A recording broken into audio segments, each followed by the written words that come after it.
Hey, Madam Jusko from ProudMoney.com. U.S. Bank has announced the upcoming launch of the Smartly Visa credit card, offering an unprecedented 4% cash back on all of your purchases. However, there are hoops to jump through, and I fear that U.S. Bank is being selective in the information that they are giving out before the card launches. So it's easy to be excited, but it is also very easy to be skeptical.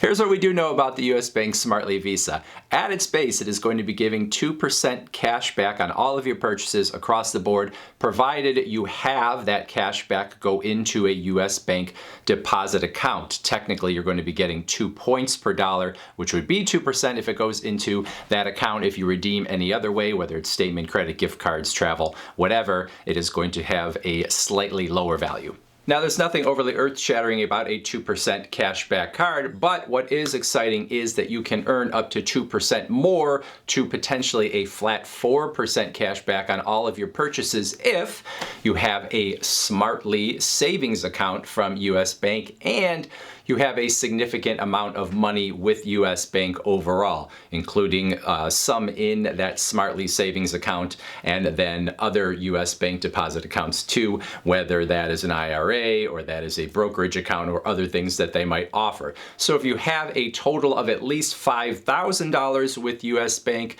that 2% could be bumped up to 2.5%. If you have a total of at least $50,000 with U.S. Bank, that 2% bumped up to 3% across the board. If you have at least $100,000 with U.S. Bank, that 2% bumped up to 4% across the board. So when we look at this, you may be familiar with the Bank of America Preferred Rewards program, which does something similar when you have a good amount of money parked with Bank of America, you get that boost on your rewards. So U.S. Bank doing something similar. So obviously that is a little bit of a hurdle or a catch, you might say, to the U.S. Bank card here, this Smartly Visa. But as far as I'm concerned, the real catch is the fact that in the announcement today of this card, as well as on the U.S. Bank site where they show a lot of details about the card, is the fact that nowhere is it mentioned whether the card has an annual fee. And I've seen some people online talking about the card and talking about how potentially great it is, but hardly anyone mentioning the fact that it could have an annual fee, because if it didn't have an annual fee, they probably would be saying no annual fee. They would want you to know that that was a feature of the card, and it is sort of conspicuous by its absence here. And then obviously if there is an annual fee, what is that annual fee? And then how much does that cut into the rewards that you receive? So I'm assuming there is going to be an annual fee, and if I look at other U.S. Bank cards and had to make a guess, I would say probably $0 for the first year, and then a $95 annual fee kicks in. Again, completely a guess. So let's say you had $100,000 plus with U.S. Bank, and so you were receiving that 4% cash back across the board. Well, if you have a $95 annual fee, well, that's going to change things. If you spend $10,000 per year on the card, get $400 at the 4% reward rate. If you subtract $95, you go down to $305, which is a 3.05% rate. Let's say you spend a little bit more, you spend $25,000 on your card in a year, that's going to end up being a 3.62% rate after you take away the $95 annual fee, assuming that 4% reward. Now, those are still pretty good rates of rewards across the board, but you had to have $100,000 in the accounts. You had to open the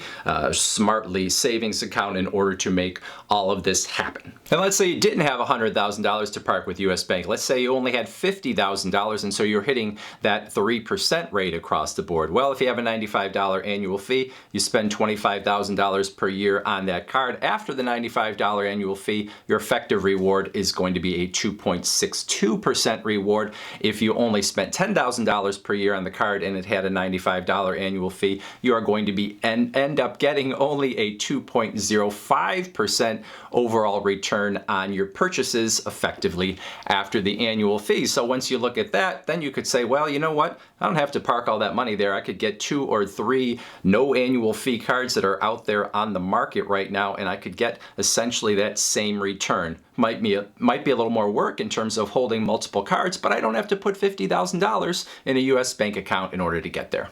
And again, I am making assumptions about the annual fee that there might be on this card. But even if we don't know what the annual fee is, we can look at other aspects of this and see where other fees are potentially going to hurt the return that you get. So in order to get the enhanced rate on the card, you have to have all that money with US Bank. Well, what is that money earning? Because you don't want it just sitting there earning nothing. Now, some piece of it has to go into the US Smartly savings account that you have to open in order to get the enhanced rate, but very little. I think it's a $25 minimum has to be in there to open it. So let's say you only put a little bit in there and you put it somewhere else. You could have money in a US Bank IRA, or you could have money in a brokerage account where you are buying stocks just like you would with any sort of discount broker.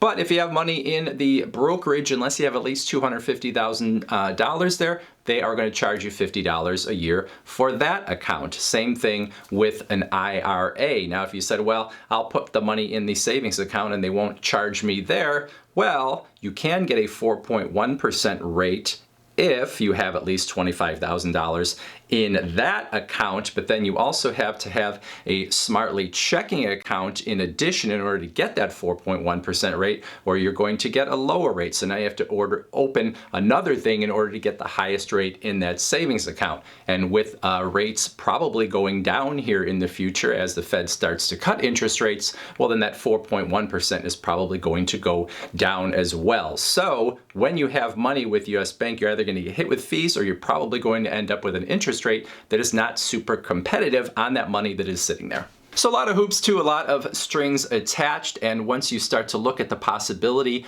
of fees, whether it is an annual fee that I believe will be part of this, or those brokerage IRA fees, or the fact that you're not going to be getting quite as much on your savings as you might from someone else out in the marketplace, well, it doesn't look quite as great. If you have a ton of money with US Bank already, especially if you're over $250,000 and some of these fees would potentially get waived, and you spend a lot of money on the card every year, well, then it could be something that works out for you. For most people, though, even putting a lot of money in a US Bank account, this probably is not going to be significantly better than you can get in other places on the credit card market. And of course, you're going to have to park a lot of money with US Bank. So I remain skeptical until I find out whether there is an annual fee on this card. And even if there's no annual fee, there's still some things to consider, but obviously a lot better card with no annual fee than with one. Would love to hear your thoughts about it in the comments section below. Put those right down there. Otherwise, I thank you for watching, and as always, please go to proudmoney.com, where we do credit card reviews, we talk personal finance, we talk deals, and all sorts of other fun stuff too. If you don't have a comment, or you are not going to go to the website, what you might want to do next is watch that video.